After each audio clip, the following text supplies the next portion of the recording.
Welcome friends, education and knowledge চ্যানেলের পক্ষ থেকে আপনাদের সকলকে শুভ বিজয়ের আন্তরিক প্রীতি, অভিনন্দন এবং শুভেচ্ছা। বেতন নিয়ে মুখ্যমন্ত্রীর একটি কড়া নির্দেশ প্রকাশিত হয়েছে আজকের একটি সংবাদ পত্রিকায়। সেই প্রসঙ্গে আজকের এই ভিডিওটি, পুরো ভিডিওটি দেখুন এবং ভালো লাগলে একটি লাইক অবশ্যই করবেন। খবরটি প্রকাশিত হয়েছে কলকাতা 24/7-এ।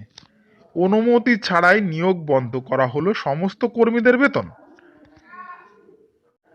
কোনো মুখের কথায় কোনো চাকরি হবে না, এমনটাই নির্দেশ দেন মাননীয় মুখ্যমন্ত্রী মমতা বন্দ্যোপাধ্যায়। আর তার এই কথার পরে এই বিষয়ে সাফ বিজ্ঞপ্তি জানিয়ে দেওয়া হয়, যে কোনো নির্দেশ ছাড়া কোনো নিয়োগ করা হবে না। কিন্তু এরপরও রাজ্য সরকারের অনুমতি ছাড়াই নিয়োগ করা হয়েছে কৃষি বিজ্ঞান কেন্দ্র সহ অন্যান্য জায়গায়। বিধানচন্দ্র কৃষি বিশ্ববিদ্যালয়ের অধীনে থাকা একাধিক কৃষি বিজ্ঞান কেন্দ্রে নিয়োগ করা হয়েছে। অনুমতি ছাড়া এভাবে নিয়োগ করার জন্য বেতন বন্ধের নির্দেশ দিয়েছে আইসিএআর, অর্থাৎ agricultural technology application research institute. নিয়োগে স্বজন পোষণের মতো মারাত্মক অভিযোগও হয়েছে। বিশ্ববিদ্যালয়ের আধিকারিকদের আত্মীয়রাই চাকরি পেয়েছে বলে অভিযোগ একাংশের। ইতিমধ্যে এই সংক্রান্ত নির্দেশিকা পৌঁছে গিয়েছে বলে জানা গিয়েছে। উল্লেখ্য, বিশ্ববিদ্যালয়ের কৃষি বিজ্ঞান কেন্দ্রের কর্মীদের বেতন ও গবেষণার ক্ষেত্রে অর্থ বরাদ্দ করে এই সংস্থা। রাজ্য সরকারের অনুমোদিত পদগুলির জন্য শুধুমাত্র আইসিএআর এর অর্থ দেয়।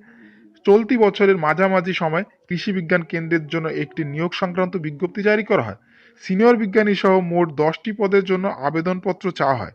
বিজ্ঞপ্তি প্রকাশের পর থেকেই বিতর্ক দেখা দেয় বলে খবর। প্রকাশিত খবর মোতাবেক এই সমস্ত পদের জন্য স্বজন পোষণ করা হয়েছে। বিশ্ববিদ্যালয়ের প্রশাসনিক আধিকারিকদের আত্মীয়দের চাকরি দেওয়া হয়েছে।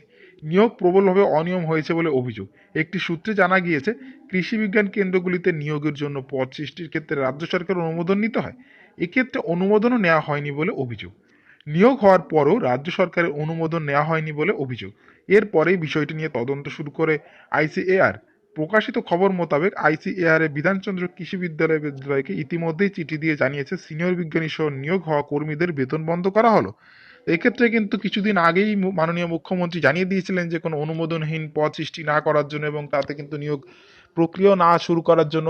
তারপরে কিন্তু বিভিন্ন জায়গা থেকে সেই অভিযোগ আসছিল এবং তারপরে কিন্তু নড়েচড়ে বসে প্রশাসন।